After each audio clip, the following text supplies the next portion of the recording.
Global oil market में आग लगी हुई है लिटरली। इजराइल ने टारगेटेड एयर स्ट्राइक ईरान के न्यूक्लियर फैसिलिटीज पर की है और ईरान के टॉप कमांडर्स और साइंटिस्ट की भी डेथ कंफर्म हुई है, जिसका ईरान ने भी पलटवार कर दिया है, जिसकी वजह से ब्रेंट क्रूड ऑयल में 12% तक का उछाल हमें लास्ट ट्रेडिंग सेशन यानी कि फ्राइडे को देखने के लिए मिला, जिसने $77 पर बैरल का हाई बनाया। वहीं MCX में भी हमें क्रूड ऑयल में 10% तक का उछाल देखने के लिए मिला।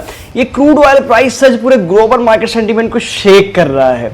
इसका सीधा असर इंडियन स्टॉक मार्केट पर पड़ रहा है और खासकर क्रूड ऑयल से रिलेटेड स्टॉक पर पड़ने वाला है। जानते हैं किसको हुआ फायदा और किसको हुआ नुकसान। सबसे पहले ऑयल मार्केटीज कंपनी यानी कि OMCs company HPCL, BPCL, IOC, इन स्टॉक्स में सेलिंग प्रेशर देखने के मिला, क्योंकि क्रूड ऑयल महंगे होने से डायरेक्टली इनकी इनपुट कॉस्ट बढ़ती है, जिसका सीधा असर इनके मार्जिन पर पड़ने वाला है। पेंट, एविएशन, टायर जैसी कंपनीज में भी इसका खास इफेक्ट देखने के लिए मिलने वाला है, क्योंकि पेंट इंडस्ट्री का तो 50% तक रॉ मटेरियल ही क्रूड ऑयल डेरिवेटिव से लिंक्ड होता है।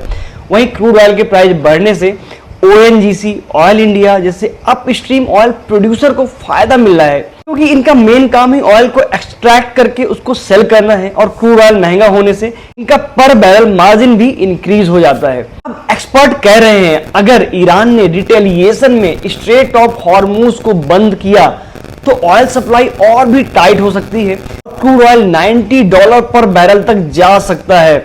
एविएशन, टायर जैसी इंडस्ट्रीज के लिए एक अलार्मिंग साइन हो सकता है।